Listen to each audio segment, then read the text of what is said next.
제6호 태풍 인파로 인해 중국 저장성의 4일간 951mm의 기록적인 폭우로 초토화되었습니다. 도쿄올림픽이 한창인 일본 수도권과 도호쿠 지역에 27일 8호 태풍이 상륙하여 강풍과 물폭탄이 예고된 가운데 후쿠시마와 아오모리현에서 연속 강진이 발생하여 우려를 낳고 있습니다. 6호 태풍 인파의 영향으로 기록적인 폭우가 내려 강이 범람하고 저수지댐 붕괴 피해가 발생했는데요. 상하이에서는 최대 700mm 폭우와 강풍으로 곳곳에 가로수가 뽑히고 지대가 낮은 도로 10여 곳이 침수돼 교통이 통제됐습니다.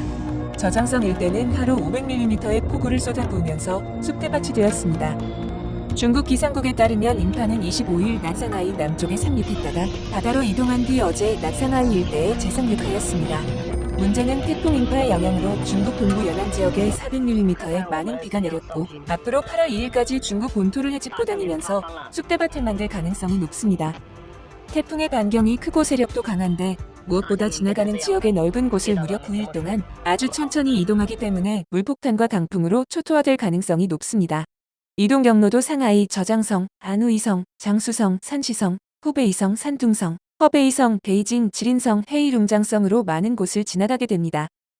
27일에는 우한이 있는 후베이성과 안후이성에 초속 20m로 강풍과 많은 비를 쏟아내고 28일 정저우시가 있는 허난성에 중심기압이 985헥토파스칼, 최대 순간 풍속이 25m로 더 강해진 세력으로 비를 쏟아내 또다시 피해가 예상됩니다.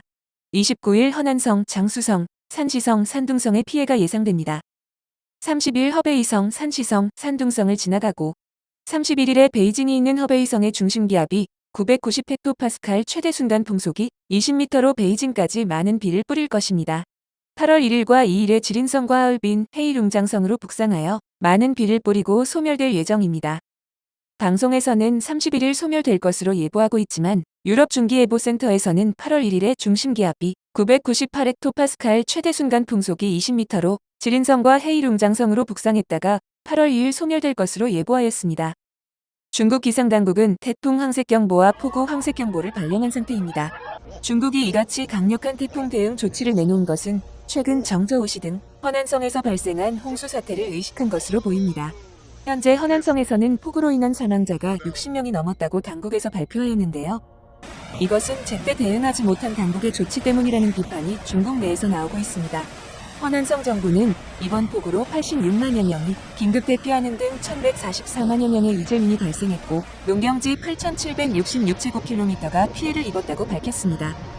8호 태풍 네파탁에 대해 일본 기상청은 27일 후쿠리쿠 니가타현을 중심으로 비와 천둥을 동반해 세차게 내리고 도호쿠 지방은 태평양 쪽을 중심으로 비와 바람이 강해지고 국지적으로는 폭포와 같은 매우 거센 비가 내린다고 보도하였습니다. 최대 순간 풍속은 30m로 해상을 중심으로 매우 강한 바람이 불 것입니다. 예상되는 비의 양은 도호쿠 지방에서 200mm로 예상되고 있습니다. 강풍과 폭우는 도쿄올림픽 경기에도 영향을 미칠 가능성이 있는데요.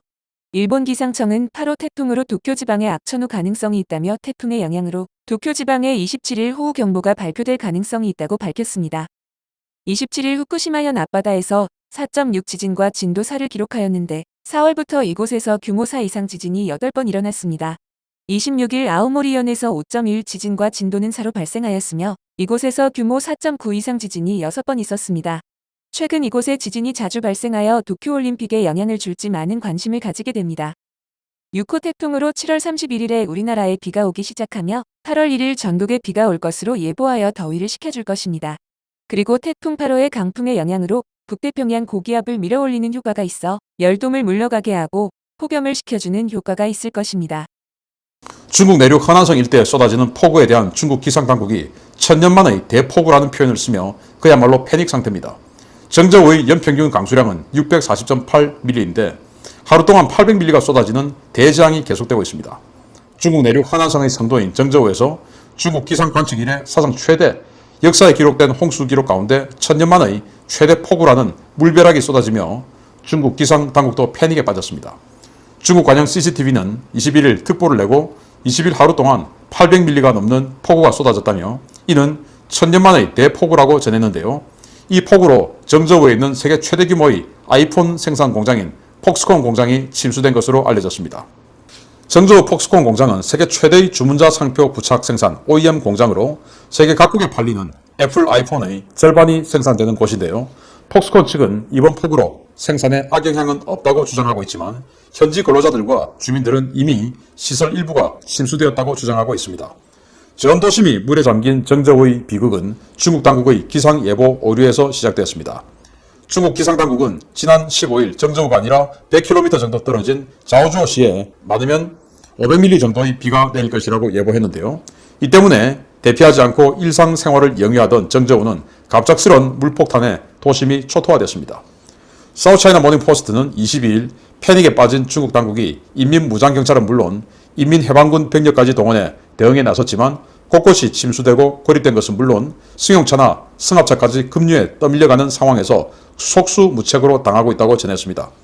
황당한 것은 이러한 재난이 발생하면 즉각 재난방송 체제로 들어갔어야 할 중국 관영방송들은 20일 폭우가 쏟아지는 바로 그 시점에 재난방송은 하지 않고 독일의 폭우 피해를 조롱하는 프로그램을 편성하거나 반일 선동 드라마를 방송했다는 것인데요.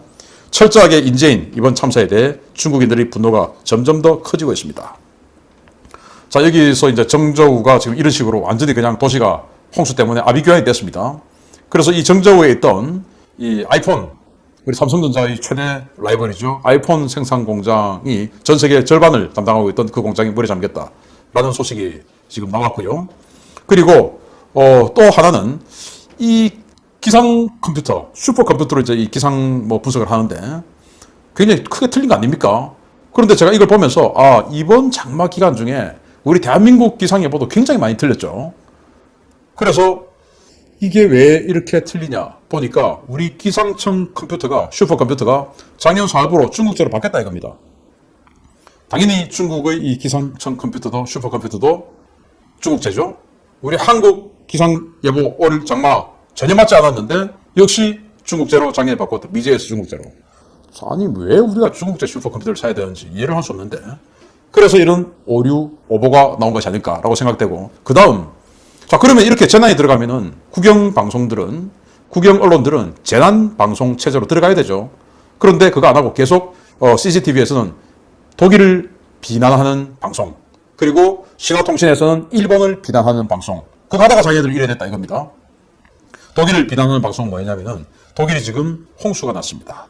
최악의 홍수가 났는데 하루 동안 200mm가 쏟아졌답니다. 200mm, 여기 800mm인데 200mm 쏟아졌는데 완전히 그냥 그 마을이, 그 인근 지역이 박살이 나서 무려 93명, 93명이 사망했고요. 1300명 이상이 지금 현재 연락 두절 상태다 이겁니다. 그러니까 피해자가 더 늘어나겠죠. 그런데 이걸 가지고 이제 겨우 하루에 200mm 온 걸 가지고 이렇게 됐다. 독일이 이 모양이다. 라고 이제 비난하는 방송을 했는데, 이 지역이 어딘가 하면은 베른하르트 교수라는 사람이 있어요.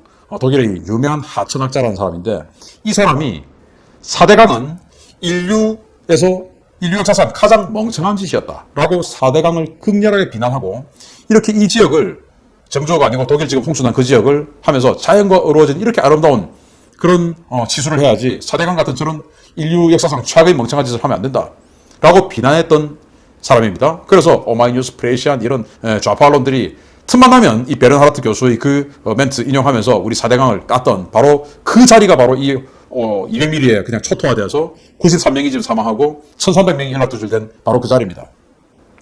우리는 200mm 온 거 가지고는 4대강 치수하고 나서 이런 홍수 안 나죠. 제가 살고 있는 양산도 어마어마하게 태풍 차고 때 정말 강 넘칠 뻔했지만 이렇게 당하지는 않았죠. 저는 4대강의 역할이 컸지 않느냐. 왜? 담을 수 있는 그릇이 커졌으니까 라고 생각하는데 좌파들은 절대 그렇게 생각하지 않죠.